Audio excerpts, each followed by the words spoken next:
This brand new apartment complex here in Shaw's Cove in New London, part of the over $800 million in commercial investment already in the pipeline in the city's redevelopment.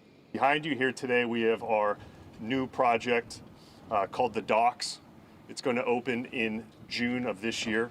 It's 137 units, combined studios, 1 bedrooms and 2 bedrooms. AR Building is investing over $150 million in constructing new housing throughout southeastern Connecticut.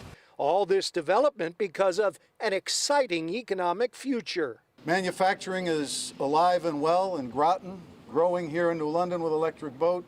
Wind turbines off the coast are going to provide some more opportunity. New London set to earn at least $750,000 a year for at least 7 years in a deal with Danish power company Ørsted and Eversource, who will team up to use the state pier as the hub for their offshore wind business. Thanks to Joe Courtney and Joe Biden down in Washington, D.C., there's a lot of money going into infrastructure. Wind power is going to be one of the big investments they make. March 29th, the Biden administration came out with, again, their offshore wind policy, which is, again, going to aggressively accelerate the permitting for offshore wind. Plus, there's Electric Boat, which is adding tens of thousands of jobs and has a nearly $40 billion contract with the U.S. Navy.